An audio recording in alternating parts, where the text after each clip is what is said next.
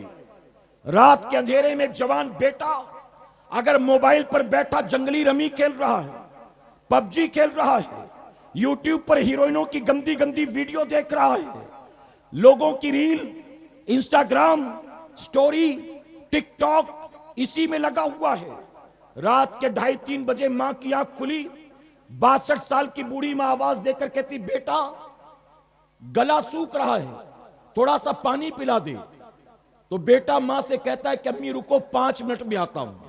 بتائیے ہے کہ نہیں؟ فوراً حاضر نہیں ہوتا، ماں کو ڈیٹ دیتا ہے، ابھی میری ڈیٹ خالی نہیں ہے، 5 منٹ انتظار کرنا پڑے گا، ویٹنگ میں رہو۔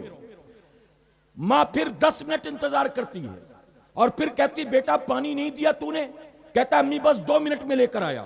لگا ہوا ہے پب جی کھیلنے میں، لگا ہوا ہے لوڈو کھیلنے میں، لگا ہوا ہے ہیروئنوں کی ننگی تصویریں دیکھنے میں۔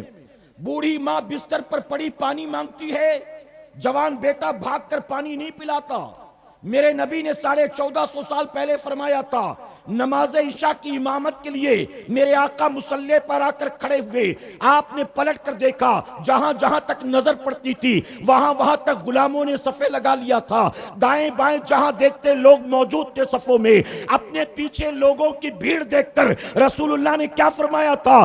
رسول اللہ نے فرمایا تھا کاش میری ماں زندہ ہوتی اور میں عشاء کی امامت کے لیے مصلی پر کھڑا ہوتا اور میری ماں کو اچانک کوئی کام یاد آ جاتا اور میری ماں مجھے آواز دیتی بیٹا محمد ذرا یہاں تو آنا۔ میرے نبی فرماتے میری ماں کوئی کام یاد آ جاتا اور مجھے آواز دے کر کہتی تو میں مصلی سے اتر کر اپنی ماں کی خدمت میں حاضر ہو جاتا۔ یہ عاشق رسول ہے، یہ عاشق رسول رات بھر بوڑھا باپ بستر پر کروٹ بدلے اور جوان بیٹا موبائل میں لگا رہے اور کبھی اٹھ کر اپنے باپ سے پوچھے بھی نہیں کہ ابا 3:30 بج گئے اب تک آپ سوئے نہیں۔ باپ کہے گا بیٹا آج پیر پتہ نہیں کیوں بہت درد ہو رہا ہے، بیٹا آج پتہ نہیں نیند کیوں نہیں آ رہی ہے، آج مجھے الجھن بہت ہو رہی ہے، آج شام سے ہی سر میں درد ہو رہا ہے۔ کیا کوئی جوان بیٹا ہے اپنے باپ کے سرہانے بیٹھ کر اس کی طبیعت پوچھنے والا؟ کیا کوئی جوان بیٹا ہے اپنی ماں کے ساتھ دسترخوان پر بیٹھ کر اپنے ہاتھوں سے لقمہ بنا کر دینے والا؟ ہے کوئی جو اپنی ماں کے پیر رات کے اندھیرے میں دباتا ہو؟ ہے کوئی جو اپنے باپ کے سرہانے رات کے اندھیرے میں جا کر کھڑا ہوتا ہو؟ اے سنیوں یہ کیسا عشق ہے؟ ارے تم تو صرف زبانی جمع خرچ کرنے والے ہو، حقیقت میں عاشق کون ہوتا ہے؟ جانتے ایک صوفیہ فرماتے ہیں اگر رات کے اندھیرے میں تم اپنی والدہ کو دیکھو کہ سو رہی ہیں، اپنے بوڑھے باپ کو دیکھو کہ سو رہا ہے، اگر اپنے ماں باپ کو بستر پر رات کے اندھیرے میں تم سوتا ہوا دیکھو، صوفیہ فرماتے ہیں اگر جوان بیٹا اپنی ماں کے پیروں کے پاس بیٹھ جائے، اپنے باپ کے پیروں کے پاس بیٹھ جائے، ماں گہری نیند میں ہے، باپ گہری نیند میں ہے، بیٹا اپنی زبان کو نکالے اور اپنی ماں کے تلوے سے لگا دے، اب بیٹا اپنی زبان کو نکالے اپنے باپ کے تلوے کو لگا دے، تو جانتے ہو صوفیہ فرماتے ہیں اگر کوئی بیٹا رات کے اندھیرے میں اٹھ کر اپنے ماں باپ کے تلووں کو چومتا ہوگا، اللہ اسے بے حساب کتاب جنت میں داخل فرمائے گا۔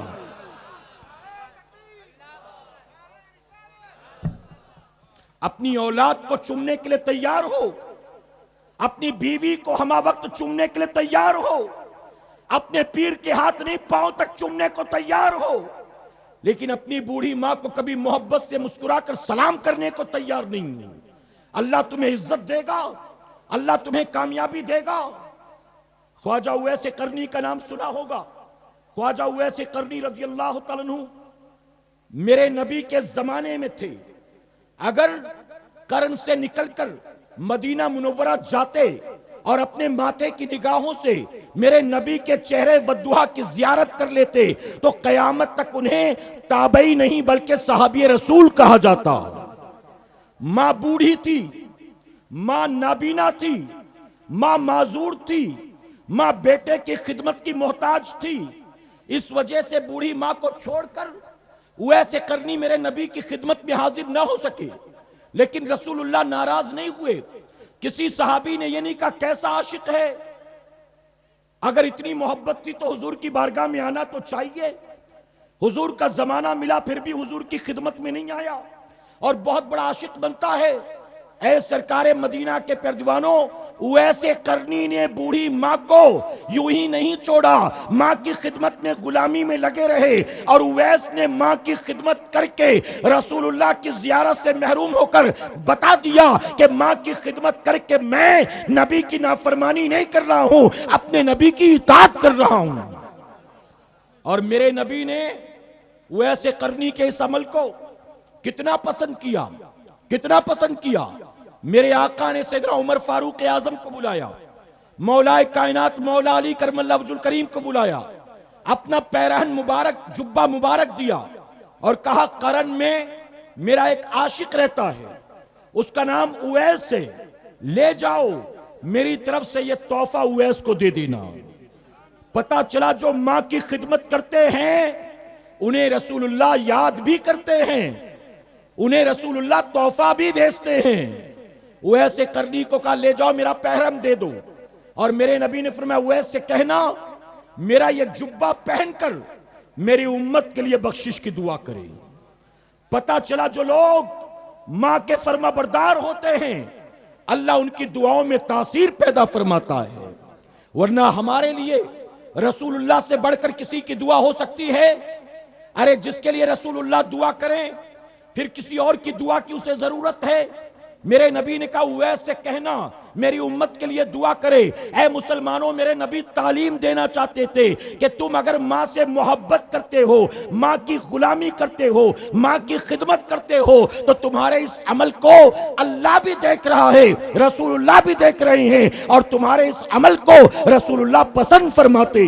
سبحان اللہ۔ رات کے اندھیرے میں ماں نے پانی مانگا، ایک بار دو بار مانگا، نہیں گیا، 2 منٹ میں آیا، 1 منٹ میں آیا، لگا رہا موبائل میں، آخرکار بوڑھی ماں خود اٹھی بستر سے، رات کا اندھیرا تھا، چلی پانی لینے کے لیے اندازے میں، ایک تو ویسے ہی بوڑھی، نگاہ کمزور، اس کے بعد کمرے میں اندھیرا، اٹھی دھیرے دھیرے چلی، اچانک کوئی ٹھوکر لگی، منہ کے بل گر گئی، اور صبح ہوتے ہوتے پتا چلا کہ اماں کا تو انتقال ہو گیا۔ اب جب اس بوڑھی ماں کا جنازہ نکلے گا تو وہی بیٹا جو ظالم رات کو 1 گھونٹ پانی پلانے کو تیار نہیں تھا، اب ماں کی محبت میں دہاڑے مار مار کے روئے گا، کبھی یہاں گرے گا کبھی وہاں گرے گا، 2 آدمی یہاں سے پکڑیں گے، 2 آدمی یہاں سے پکڑیں گے، دنیا سمجھے گی ماں سے کتنا پیار کرتا تھا، ماں کا انتقال ہو گیا، ماں کی جدائی میں کتنا روتا ہے۔ میں کہتا ہوں ظالم صبح کے وقت ڈرامے بازی کر کے دنیا والوں کو تو متاثر کر سکتا ہے، لیکن مولا تو رات کے اندھیرے میں تجھے دیکھ رہا تھا۔ ارے جس کے جنازے میں تو لوگوں سے سنبھالا نہیں جاتا، رات کو تو نے کاش اگر ماں کو پانی پلا دیا ہوتا تو نہ ٹھوکر لگتی، نہ تیری ماں مرتی، بلکہ کل بھی جیسے زندہ تھی آج بھی ویسے زندہ ہوتی۔ آپ بتائیے اپنی اولاد کو ہم دے کیا رہے ہیں؟ اپنی اولاد کو دنیا دینے کے لیے بڑی محنت کی، کانوینٹ اسکول میں، انگلش میڈیم اسکول میں، پبلک اسکول میں، اسٹیٹ بورڈ نہیں چاہیے، C B S E board والا اسکول چاہیے، سی بی ایس ای نہیں چاہیے، انٹرنیشنل بورڈ والا اسکول چاہیے۔ اپنی اولاد کو دنیا دینے کے لیے جتنا مال خرچ کرتے ہو، دل پر ہاتھ رکھ کر بتاؤ، اپنی اولاد کی آخرت سنوارنے کے لیے اس کا 10% بھی خرچ کرتے ہو؟ میرے پیارے آقا کے پیروانوں، میں آپ کو ایک سوچ دیتا ہوں، میں آپ کو ایک دعوت دیتا ہوں۔ آپ کے علاقے میں اگر سنی مدارس چل رہے ہیں، اگر آپ کے علاقے میں کوئی مکتب چل رہا ہے، آپ کے علاقے میں کوئی جامعہ چل رہا ہے، تو میری آپ سے گزارش ہے، آپ کے 2 بیٹے، 3 بیٹے، 4 بیٹے اپنے بیٹوں کو اعلیٰ سے اعلیٰ تعلیم دے رہے ہو۔ ایک کہتے بنگلور میں پڑھ رہا ہے، ایک دلی میں یا کوٹا میں نیٹ کی تیاری کر رہا ہے، ایک فلاں جگہ جانے والا ہے، انجینئرنگ کے لیے بس ایڈمیشن ہونے والا ہے۔ اپنے 3-4 بیٹوں کو آپ ایم بی اے کرواؤ، سی اے بناؤ، انجینئرنگ کرواؤ، ڈاکٹری کرواؤ، لائر بناؤ، اپنی اولاد کو جو کچھ دینا چاہتے ہو دو، لیکن میں آپ سے گزارش کرتا ہوں، اپنے گاؤں کے مدرسے میں بھی جاؤ، اور جا کر گاؤں کے مدرسے میں اگر کوئی بچہ پڑھتا ہو، یتیم ہو، اگر کوئی غریب کا بیٹا پڑھتا ہو، اگر کسی بیوہ کا بیٹا پڑھتا ہو، تو جاؤ، جا کر مدرسے والوں سے کہو ایک بچے پر ماہانہ خرچ کتنا ہے، اس کی تعلیم پر کتنا خرچ ہوتا ہے، اس کے کھانے پینے پر کتنا خرچ ہوتا ہے۔ سبحان اللہ، نعرہ تکبیر، نعرہ رسالت، آپ دیکھ لیں، عظمت قرآن و اگر آپ سنت کو بیان کانفرنس، سننے پر ثواب نہیں ملے فیضان گا، غوث اعظم دائیں بائیں جناب دیکھنے قاری سے ثواب محمد ملے گا، علی تو دیکھ فیضی۔ لیں آپ۔ میرے پیارے آقا کے پیروانوں، اللہ کا شکر ہے کہ الحمدللہ میں ہر رات بیان کرتا ہوں، تو بیان کرنے کا کوئی شوق نہیں ہے۔ اگر میں بیان کرتا ہوں تو اپنے لیے نہیں بلکہ آپ کے لیے کرتا ہوں، اور آپ ہی نہ سنیں تو میں کیا کروں، آپ بتائیں۔ آپ دیکھ رہے ہیں کہ فیضی صاحب تشریف لا چکے ہیں، آپ دیکھ رہے ہیں کہ نہیں ان کو، اور وہ اتنی دور سے سفر کر کے یہاں کیوں آئے ہیں؟ آپ ہی کے لیے آئے ہیں نا۔ تو جب میں ہوں مائک پر تو میری طرف توجہ ہو، جب وہ آئیں گے تو مجھے بالکل مت دیکھنا، پوری توجہ ان کی طرف رکھنا۔ لیکن ابھی آپ میری موجودگی میں ان کو دیکھیں گے تو آپ میرا حق مار رہے ہیں۔ آپ کی توجہ میری طرف ہو، میری بات مکمل ہو جائے، پھر آپ ان کو سنیے گا، مجھے بالکل مت دیکھیے گا۔ سید صاحب آ جائے تو پھر ہم میں سے کسی کو مت دیکھیے گا، سید صاحب کو دیکھیے گا۔ لیکن ابھی اٹھ کر پیچھے دیکھ رہے ہیں آئے کہ نہیں آئے، آئے کہ نہیں آئے، تو یہ مناسب ہے؟ بتائیے۔ میں نے مثال دی، آپ کو سمجھایا، پھر بھی آپ نہیں سمجھتے۔ اور یہ سارے ایسے نہیں ہوتے، اکا دکا ایسے ہوتے ہیں جو ڈسٹرب کرتے۔ درود شریف پڑھنے ایک مرتبہ، اللہم صلی علی محمد وآلہ الف الف مرہ۔ میرے پیارے آقا علیہ الصلوۃ والتسلیم کے پیروانوں میں عرض کر رہا تھا، دیکھیں باتیں پھر رہ جاتی ہیں، جو بات ہو رہی ہوتی ہے نا، ڈسکنیکٹ ہو جاتا ہے معاملہ۔ جو بتایا تھا میں نے، بات سمجھ میں آئی آپ کے 2 3 4 بیٹے ہوں، اعلیٰ سے اعلیٰ دنیاوی تعلیم دے رہے ہیں، دے۔ اسلام نے منع نہیں کہ انگریزی بولنا سکھاؤ، کانوینٹ اسکول میں پڑھاؤ، ڈاکٹر انجینئر بناؤ، اتنی تعلیم دو کہ دنیا کی آنکھوں میں آنکھیں ڈال کر بات کر سکے، اتنی تعلیم دو کہ ترقی یافتہ دور میں لوگوں سے کندھا ملا کر چل سکے، اتنی تعلیم دو کہ پڑھے لکھوں میں بیٹھنے کا شعور اور تمیز آ جائے، اتنی تعلیم دو کہ اے آئی کیا ہے اس کو پتہ چل جائے۔ آخر یہ ساری چیزیں جو دنیا ترقی کر رہی ہے، وہ ساری چیزیں سافٹ ویئر کیا ہوتا ہے، ہارڈ ویئر کیا ہوتا ہے، یہ سب اسے پتہ چل جائے، مائکروسافٹ کیا ہے۔ میرے پیارے آقا علیہ الصلوۃ والتسلیم کے پیروانوں، آپ اپنی اولاد کو اعلیٰ سے اعلیٰ تعلیم دو، لیکن میری گزارش یہ ہے، آپ کے گاؤں میں، آپ کے علاقے میں اگر کوئی سنیوں کا مدرسہ چلتا ہے، اگر کوئی جامعہ چلتا ہے، آپ مدرسے میں جاؤ، مدرسے کے ذمہ داران سے پوچھو، ایک بچہ جو کسی غریب کا یہاں پڑھتا ہو، کوئی یتیم بچہ یہاں پڑھتا ہو، کسی بیوہ اور مزدور کا بیٹا جو یہاں پڑھتا ہو، اس ایک بچے پر کتنا ماہانہ خرچ ہوتا ہے، اس کی پڑھائی کا پیسہ کتنا ہے، اس کے کھانے پینے کا خرچہ کتنا ہے۔ میں کہتا ہوں اس غریب کے ایک بچے کو اسپانسر کرو، اس کو اسکالرشپ دو۔ اگر اس بچے پر ماہانہ خرچ 2500 ہے، 2800 ہیں، 3200 ہیں، 3500 ہیں، اس ایک بچے کی ذمہ داری لے لو، کہو جب تک یہ بچہ حافظ قرآن نہیں بنتا، ہر مہینے کی فیس اس کی میں بھروں گا، ہر 3 مہینے میں آن لائن ٹرانسفر کر دوں گا، آپ کو چیک بنا کر دے دوں گا۔ میں کہتا ہوں سنیوں، اگر آپ کی حلال کمائی کے مال سے ایک غریب کا بچہ، ایک بیوہ کا بچہ حافظ قرآن بن گیا، تو کل قیامت میں آپ کے اپنے 4 بیٹے آپ کے لیے نجات کا سبب نہیں بنیں گے. آپ کے پیسے سے پلا بڑا غریب کا بیٹا جو حافظ قرآن بنے گا، وہ غریب کا بیٹا قیامت میں آپ کے لیے جنت کی ضمانت بن جائے گا. سبحان اللہ، سبحان اللہ. نعرہ تکبیر، نعرہ رسالت، عظمت قرآن و سنت کانفرنس. شادیوں میں خرچ کرو گے، ہوٹلوں میں خرچ کرو گے، شاپنگ مال میں خرچ کرو گے، دکھاوے ریاکاری پر خرچ کرو گے، لیکن اپنی حلال کمائی کے مال کو صحیح جگہ خرچ کرنے کو تیار نہیں. میرے پیارے آقا کے پردوانوں، آپ کی جیب میں مال ہے، آپ کیپیبل ہیں، اللہ نے آپ کو اس لائق بنایا ہے کہ اللہ کے نام پر اگر مانگا جائے تو آپ دینے کی طاقت رکھتے ہیں، تو بخل نہ کیا کریں، بلکہ رب کے نام پر جب مانگا جائے دینے کی کوشش کیا کرے. یاد رکھنا، جب ماں کی کوکھ سے دنیا میں آئے تھے اتنے محتاج اور اتنے مجبور تھے کہ سطر چھپانے کو کپڑا بھی لے کر نہیں آئے تھے، ہم ننگے پیدا ہوئے تھے. آپ بتائیے، دنیا میں آئے تو اتنے محتاج و مجبور تھے.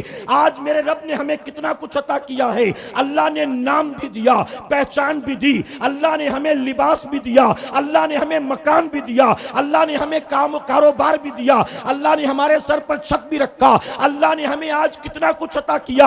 ارے جب زمین پر آئے تو ننگے آئے تھے، میرے کریم نے اتنا کچھ عطا کر دیا. اب اس کے نام پر اگر دینا شروع کرو گے تو میرا مولا کتنا دے گا، کتنا دے گا، ہم اس کا اندازہ نہیں لگا سکتے. قارون کے پاس سب کچھ تھا، اللہ کے نام پر دینے کے لیے تیار نہ ہوا، اسے اس کے خزانے کے ساتھ زمین میں دھسا دیا گیا. عثمان غنی کے پاس بھی مال تھا، اللہ کے نام پر لٹاتے تھے، گھر میں جلنے والے دیے کی لو کو دھیما کرتے.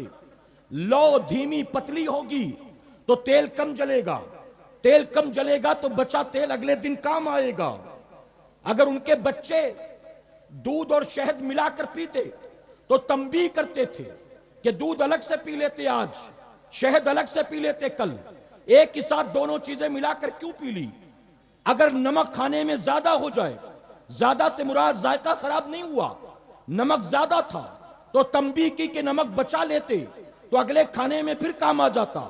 اپنی ذات پر خرچ کرنے کی باری آتی تو دیے کے تیل کا بھی حساب لیتے، گھر میں بچوں کے دودھ اور شہد کا بھی حساب لیتے، گھر میں ڈالے جانے والے نمک کا بھی حساب لیتے. اور رسول اللہ کے نام پر کوئی مانگتا، اللہ کے نام پر کوئی مانگتا تو گھر کے پیچھے لے جاتے، وہاں لے جا کر دیکھتے وہاں سامان سے بھرا تجارتی قافلہ، اونٹ کھڑے ہوتے تھے. آپ فرماتے یہ سارے اونٹ مال و اسباب کے ساتھ میں تمہارے حوالے کرتا ہوں. اپنی ذات پر ایک ایک روپیہ سوچ سمجھ کر خرچ کریں اور رب رسول کے نام پر آنکھ بند کر کے سب لٹا دیں. عثمان غنی کو کیا ملا؟ آج بھی سعودی عرب کے بینک میں عثمان غنی کے نام کا اکاؤنٹ موجود ہے. بے شک، بے شک. آج بھی سعودی عرب کی سرزمین پر سیدنا عثمان غنی کا باغ موجود ہے، اور جو اس سے سالانہ پیسہ جمع ہوتا ہے، ارے وہ مسجد نبوی شریف جہاں رسول اللہ آرام کر رہے ہیں، اس مسجد کی آج بھی مینٹیننس کا پورا خرچہ عثمان غنی کے اکاؤنٹ سے لگایا جاتا ہے. میرے نبی نماز پڑھ کر نکلے، ٹہلتے ٹہلتے وہاں پہنچ گئے جہاں جنت البقیع موجود ہے.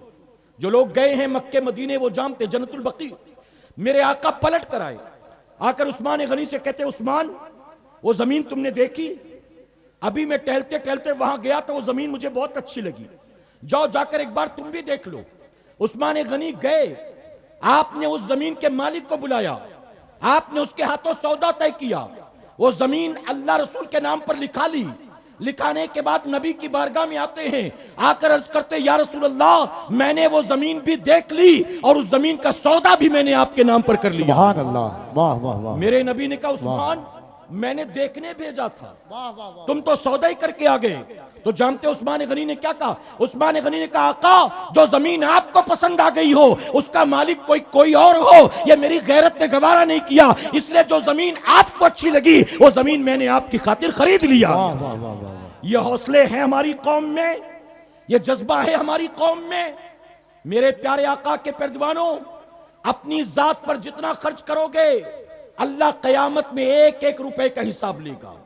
صرف مال کا نہیں، آپ کی سانسوں کا، آپ کی زندگی کے ایک ایک لمحے کا، آپ کے استعمال کیے پانی کا اللہ حساب لے گا، لیکن مسجد کے نام پر دے دو گے، مدرسے کے نام پر دے دو گے، دینی کاموں کے نام پر دے دو گے، کسی غریب کی، بیوہ کی، یتیم کی مدد کے لیے دے دو گے، کسی کمزور اور بیمار کی مدد کے لیے دے دو گے، کسی بیوہ کی بیٹی کی شادی کے موقع پر دے دو گے، کسی یتیم بچے کی فیس بھرنے کے لیے دے دو گے، اپنے چاچا ماموں کے علاج میں خرچ کر دو گے۔ اگر یہ پیسے تم اس راہ میں خرچ کرو گے، جتنا بھی خرچ کر لو، اللہ قیامت میں تم سے کوئی حساب نہیں لے گا۔ فیصلہ تمہارا ہے، حساب دینا چاہتے ہو تو لٹاؤ اپنی ذات پر۔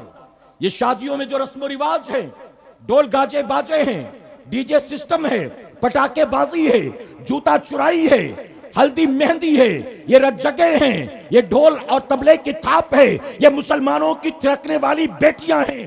آپ ذرا سوچو کہ رسم و رواج کے نام پر جو لاکھوں روپے لٹا رہے ہو شادیوں میں، کل قیامت میں رب کی بارگاہ میں کیا جواب دو گے؟ اور اے مسلمانوں، اپنے محلے کی مسجد میں آپ نے اٹھا کر 5 لاکھ دے دیا تو جانتے ہو اللہ تبارک تعالیٰ نہ اس 5 لاکھ کا حساب لے گا، نہ آپ کو جواب دینا ہوگا، بلکہ رب نے یہاں تک فرما دیا تو انہیں 5 لاکھ دیا ہے، 1 دیتا میں تجھے 10 گنا عطا کرتا، تو انہیں 5 دے دیا، حساب لگا کہ مولا تجھے کتنا عطا فرمائے گا۔ اب اپنی بات سمیٹتا ہوں، اجازت ہے آپ کی؟ میرے پیارے آقا علیہ الصلوۃ والتسلیم کے پیروانوں،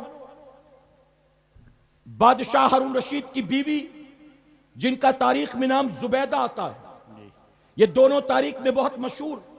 آپ جانتے ہارون رشید کی بادشاہت کا عالم کیا تھا؟ تاریخ لکھنے والے لکھتے ہیں کہ سورج جہاں سے نکلتا تھا اور جہاں ڈوبتا تھا، یعنی مشرق سے مغرب تک جہاں جہاں نظر پڑتی تھی اس زمین پر ہارون رشید کی حکومت تھی۔ مشرق سے مغرب تک جہاں تک نظر پڑتی اس زمین پر ہارون رشید کی حکومت تھی۔ اور ہارون رشید کی بیوی، بات آئی تو میں اپنی بہنوں کو بتاتا چلوں، ہارون رشید کی بیوی زبیدہ کتنی نیک عورت تھی، بادشاہ کی بیوی ہو کر۔ آج کسی بزنس مین کی بیوی کو دیکھیں آپ، آدمی کا کام دھندا چلنے لگ گیا تو پھر بیوی کنٹرول میں نہیں رہتی، بیٹیاں کنٹرول میں نہیں رہتی۔ ہمارا آدمی کما رہا ہے تو ہم کیوں نہ اڑائیں، ہم کیوں نہ دکھائیں؟ پہلے برقع پہنتی تھی، آدمی پیسہ کمانے لگا تو برقع اتر گیا، دوپٹہ اتر گیا، پردہ اتر گیا، اب تو میک اپ کریں گی، اب تو فیشن کریں گی، اب تو شادیوں میں جائیں تو پتا چلے فلاں سیٹ کی بیوی آئی ہے، فلاں سیٹ کی بیٹیاں آئی ہیں، اب تو پتا چلنا چاہیے۔ اے سرکار مدینہ کے پیروانوں، بادشاہ وقت کی بیوی تھی، اور بادشاہ کی بادشاہت کا عالم کیا تھا آپ نے سن لیا۔ ہارون رشید کی بیوی زبیدہ نے اپنے محل میں 300 لونڈیاں رکھی تھی۔ کتنی لونڈیاں؟ جی میں اس لیے پوچھ رہا ہوں تاکہ مجھے لگے تو صحیح کہ آپ کو سمجھ میں آ رہا ہے کہ نہیں آ رہا ہے۔ کتنی لونڈیاں تھی؟ 300، اور یہ 300 کی 300 حافظ قرآن تھی۔ زبیدہ نے 300 لونڈیوں کو ڈیوٹی دے رکھی تھی۔ کیا ڈیوٹی؟ کہا جو کھاؤں گی تم سب کو وہی کھلاؤں گی، واہ واہ واہ، جو پہنوں گی تم کو بھی وہی پہناؤں گی، جیسے بستر پر سوؤں گی ویسا بستر تم سب کو ملے گا، تمہیں کوئی کام نہیں کرنا، نہ جھاڑو پوچھا کرنا ہے، نہ میرے ہاتھ پاؤں دبانے ہیں، نہ مجھے غسل دینا ہے، نہ میرے کپڑے دھونے ہیں، نہ میرے سر میں تیل لگانا ہے، نہ بدن کی مالش کرنا ہے۔ 300 لونڈیاں جو حافظ قرآن تھی، جانتے ہو زبیدہ نے کہا تم سب آپس میں ڈیوٹی لگا لو، تم سب کو 24 گھنٹے صرف ایک کام کرنا ہے، وقت بانٹ لو اپنا اپنا، میرے محل میں تمہیں 24 گھنٹے قرآن کی تلاوت کرنا ہے۔ واہ واہ واہ واہ، ایک لمحہ بھی قرآن کی تلاوت سے میرا محل خالی نہیں ہونا چاہیے۔ آپ سوچو کیسی بیوی رہی ہوگی وہ، کیسی عورت رہی ہوگی۔ ایک رات جب شوہر آئے کمرے میں، ہارون رشید جب کمرے میں آئے، رات بیوی سے ملاقات ہوئی، ہارون رشید کے پیروں تلے زمین کھسک گئی۔ کیا دیکھتے ہیں؟ دیکھتے ہیں کہ ان کی بیوی زبیدہ اپنے سر کے بالوں کو منڈا چکی ہے، پورا سر ٹکلا ہے، صاف ہے۔ ہارون رشید نے بیوی کو دیکھا، کہا زبیدہ یہ کیا کیا تو نے؟ زبیدہ تیرے بال کہاں گئے؟ تجھے پتا ہے نا مجھے تیرے بال کتنے اچھے لگتے تھے، میں تیری زلفوں کی تعریف کرتا تھا، اچانک تو نے بالوں کو مونڈ کیوں دیا؟ سنے ہماری بے حیا بے غیرت گھومنے والی عورتیں بے پردہ دوپٹہ اتار کر رت جگہ میں کمر مٹکانے والیاں شادی میں، منگنی میں، مارکیٹ میں، مال میں بے حجاب و دوپٹہ جانے والیاں. زبیدہ کہتی ہے آج میں دوپہر کے وقت محل کی چھت پر ٹہل رہی تھی. ٹہلتے ٹہلتے اچانک میری نظر پڑی دور ایک گھر کی چھت پر کوئی شخص کھڑا تھا جو ہمارے محل کی طرف دیکھ رہا تھا. زبیدہ کہتی جیسے ہی میں نے اسے دیکھا میں کانپ گئی کہ کہیں اس نے مجھے دیکھ تو نہیں لیا.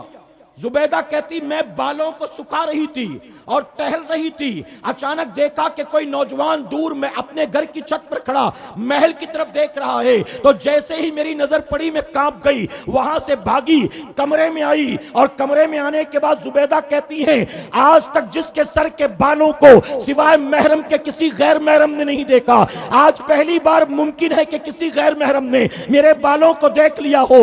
اے ہارون رشید, میں نے فوراً اپنے سر سے سارے بال نکال کر پھینک دیے. جن بالوں پر کسی غیر کی نظر پڑ گئی ہو اب وہ مجھے بال نہیں چاہیے. میں نہیں چاہتی کہ میرے بال قیامت میں میرے لیے جہنم کا سبب بن جائیں, اس لیے میں نے بالوں کو نکال دیا. آپ سوچیں کہ سر کے بالوں پر غلطی سے کسی غیر کی نظر پڑ جائے, پڑی بھی تھی کہ نہیں پڑی تھی اللہ بہتر جانتا ہے, لیکن کیا خوف خدا کا عالم تھا. یہی وجہ تو ہے اللہ کی یہ بندیاں صدیاں گزرنے کے بعد بھی ہماری محفلوں میں ان کے تذکرے ہوتے ہیں. ان کے حسن کی وجہ سے نہیں, ان کے رنگ کی وجہ سے نہیں, ان کے قد کی وجہ سے نہیں, ان کی آئی برو, آنکھیں, ہونٹوں کی وجہ سے نہیں. اگر ہماری محفلوں میں ان اللہ والیوں کے ذکر ہوتے ہیں تو صرف ان کے تقوی کی وجہ سے ہوتے ہیں, سبحان اللہ, واہ واہ, صرف خوف خدا کی وجہ سے ہوتے ہیں. نعرہ تکبیر, نعرہ رسالت, شریعت مصطفیٰ. اب جو آخری بات عرض کرنا ہے, جہاں سے یہ بات نکلی سنو, اور اسی پر بات کو مکمل کرتا ہوں. زبیدہ گئی حج کرنے کے لیے, حج کا طویل سفر طے کیا, واپس آئیں.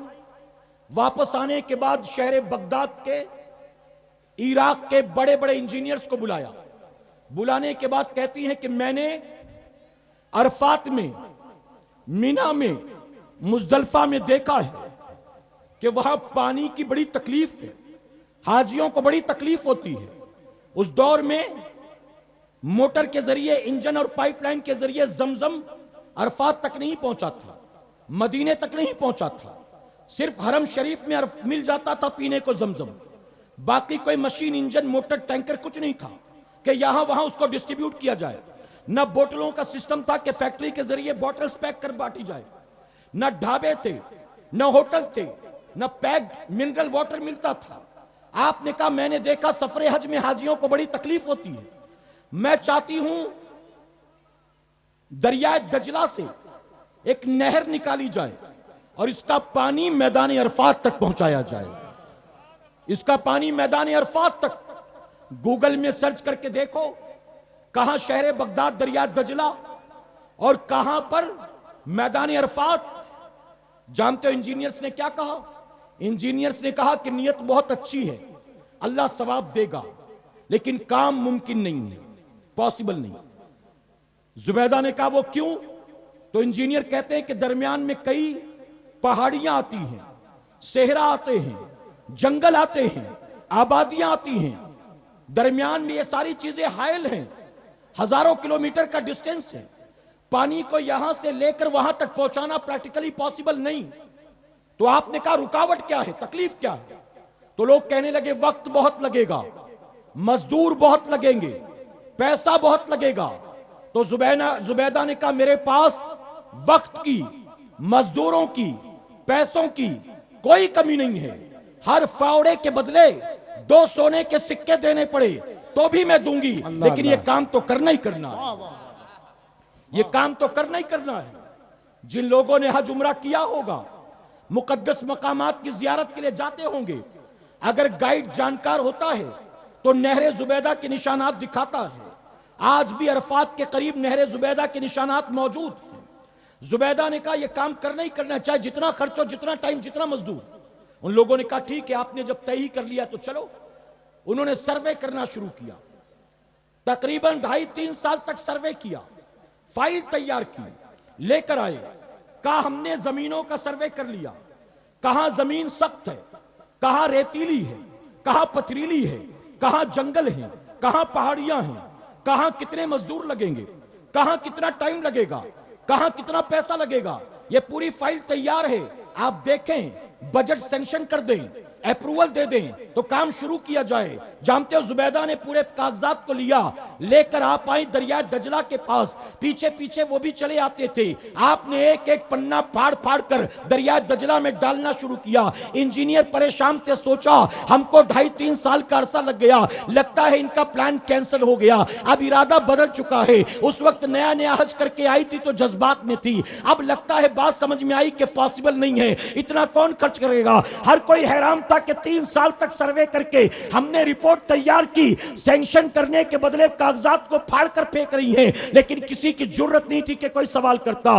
زبیدہ نے آخری کاغذ کے پنے کو پھاڑا, دریائے دجلہ میں ڈالا اور پھر ہاتھ اٹھا کر کہتی, اللہ میرے شہر سے لے کر میدان عرفات تک نہر کا پانی پہنچانے اور کھدوانے میں کتنا پیسہ لگے گا, کتنے مزدور لگیں گے, کتنا وقت لگے گا. زبیدہ اس کا حساب نہیں لینا چاہتی ہے, بس اسی نیت سے کہ قیامت میں تو بھی زبیدہ کا حساب نہیں لے گا, ہائے ہائے ہائے, واہ واہ واہ واہ واہ واہ واہ واہ, کہ تو بھی قیامت میں زبیدہ کا حساب نہیں لے گا. اے مسلمانوں ذرا سوچو وہ کیسی اللہ والیاں تھی. اپنی ذات پر خرچ کرنا ہو تو 1-1 روپے کا حساب, اور رب کی راہ میں خرچ کرنا ہو تو کوئی حساب بھی لینے کو تیار نہیں. اور آج ہم جمعہ پڑھنے جائیں اور مسجد کی جولی سامنے آ جائے, جیب میں 500 کی 200 کی 100 کی نوٹ بھی موجود ہے, لیکن اس وقت انگلیوں کو آنکھ لگ جاتی ہے, برابر ٹٹول کے 10 یا 20 والی ہی نکالیں گے اور یوں دیکھیں گے غلطی سے کوئی 100 والی تو نہیں آ گئی.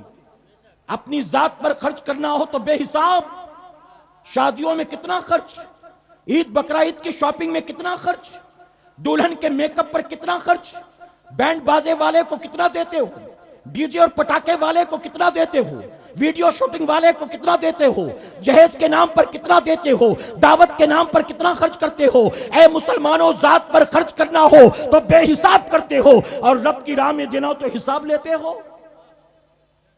میرے پیارے آقا کے پیروانوں, اللہ نے آپ کو موقع دیا ہے, اللہ نے اپنے گھر کی تعمیر میں آپ کو حصہ لینے کا موقع دیا ہے. میں علماء کی موجودگی میں ذمہ داری سے کہوں گا, بس میرا وقت بھی پورا ہو گیا, بات بھی مکمل, صرف یہ بات عرض کرنا چاہتا ہوں 1.5 منٹ میں اجازت ہو آپ کی تو. جس مسجد کی تعمیر کے موقع پر یا رینویشن کے موقع پر اس محفل کو سجایا گیا ہے, اگر یہاں موجود مجمع میں کوئی بندہ ایسا ہو جو کہے سب دیتے ہو تو دیں, میں 1 روپیہ بھی نہیں دوں گا. اگر وہ 1 روپیہ بھی نہ دے, اللہ کا گھر بن کر رہے گا کہ نہیں رہے گا؟ جی, آپ میں سے کچھ لوگ طے کر لیں کہ میں نہیں دینے والا. آپ کے نہ دینے سے کوئی فرق پڑے گا؟ ارے تو نہیں دیتا نہ دے, اللہ تیرے وس کسی غریب سے دلوا دے گا. لکھپتیوں کے جیب میں پیسے پڑے ہوتے ہیں, توفیق نہیں ہوتی, اور دن کا 100 روپیہ کمانے والا غریب مزدور اللہ کی راہ میں 1 دن کی کمائی ڈال دیتا ہے. اور یاد رکھنا سنیوں, اللہ دینے والوں کے مال کو نہیں دیکھتا, اللہ دینے والوں کے دل کے حال کو دیکھتا ہے. رب دیکھتا ہے کہ بندے نے کس نیت سے دیا ہے, کتنی پیورٹی ہے, کتنی پاکیزگی ہے, کتنا اخلاص ہے. اللہ نے آپ کو موقع دیا, اور جانتے اس وعدے کے ساتھ دیا. رسول اللہ فرماتے ہیں جو زمین پر اللہ کا گھر تعمیر کرے گا, اللہ اس کو جنت میں گھر نہیں, جھوپڑا نہیں, فلیٹ نہیں, محل عطا فرمائے گا. کیا دے گا؟ تو جنت میں محل بنانے کا موقع ہاتھ لگائے, کوشش کرو گے انشاءاللہ. جنت میں محل بنانے کا موقع ہاتھ لگا ہے. میں نے بمبئی میں دیکھا 35 40 45 سال کی عمر ہو جائے, بیٹا باپ ہی کے جھوپڑے میں رہتا ہے, ڈیپینڈ اسی پر رہتا ہے. اس کی وجہ کہ 45 سال کا ہو کر بھی اپنے پیسے سے جھوپڑا تک خریدنے کی اوقات نہیں ہے. اب تو جھوپڑے بھی بمبئی میں 20 25 لاکھ کے ملتے ہیں. جو لوگ رہتے ہیں وہاں جانتے ہیں, اب تو جھوپڑے بھی, تو فلیٹ کی بات کیا کریں.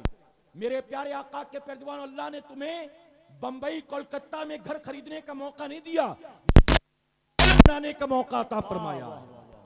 اور کیا کرنا ہے اس کے لیے؟ کوئی راکٹ سائنس نہیں, جو جیب میں ہے رب کے نام پر اخلاص سے دے دو, یقیناً آپ دو گے. اللہ کا وعدہ حق ہے, آپ اپنی اوقات کے مطابق دو, اللہ اپنی شان کے مطابق عطا فرمائے گا. اللہ اپنے حبیب پاک کے صدقے ہمیں آپ کو سب کو اپنی راہ میں اخلاص کے ساتھ اپنی کمائی کا مال خرچ کرنے کی توفیق عطا فرمائے۔ درمیان گفتگو مجھ سے جانے انجانے میں کوئی غلطی خامی رہ گئی، آپ سب کو گواہ بنا کر، بالخصوص علماء کو گواہ بنا کر سچے دل سے توبہ کرتا ہوں۔ رب میری توبہ قبول فرمائے اور ہماری اس محفل پاک کو میرا کریم قیامت میں ہم سب کے لیے، ہمارے والدین کے لیے بخشش اور نجات کا سبب بنائے۔ وما علینا الا البلاغ۔ میرے پیارے آقا کے پیارے دیوانوں، میرے بیان کے درمیان بھی کچھ لوگوں نے کچھ دیا تھا، مجھے دیا تھا محبت سے، اور کچھ لوگوں نے مسجد کا اعلان سن کر لا کر دینا شروع کیا۔ تو جتنے لوگوں نے بھی اب تک جو کچھ دیا ہے، یہ سارا پیسہ مسجد کی تعمیر میں خرچ کیا جائے گا۔ اس میں سے مجھے کچھ نہیں لینا، بلکہ آپ نے مجھے دیا، میں نے وہ مسجد کی طرف دے دیا، تو اس کا ثواب ظاہر ہے کہ مولا آپ کو بھی دے گا اور مجھے بھی عطا فرمائے گا۔ رب کے خزانے میں کوئی کمی نہیں ہے، تو آپ دینے کی کوشش کریں۔ اللہ آپ سب کو عمل کی توفیق عطا فرمائے۔ وما علینا الا البلاغ۔ السلام علیکم۔ آخر میں اعلان ہوگا، جھولی بھی گھمائی جائے گی، اپنے طور پر جس سے جو بھی ممکن ہو۔ آج موقع دیا ہے رب نے، اس نے تو بہت کچھ دیا، اس کی راہ میں دینے کا موقع ہے، دیں گے انشاءاللہ۔ اخلاص کے ساتھ دیں، مجبوراً نہیں دینا۔ اگر دل نہیں مانتا 1 روپیہ مت دینا، اور اگر دیتے ہو تو خوشی سے دینا، اخلاص کے ساتھ دیں گے انشاءاللہ۔ اللہ سب کو عمل کی توفیق عطا کرے۔ وما علینا الا البلاغ۔ السلام علیکم۔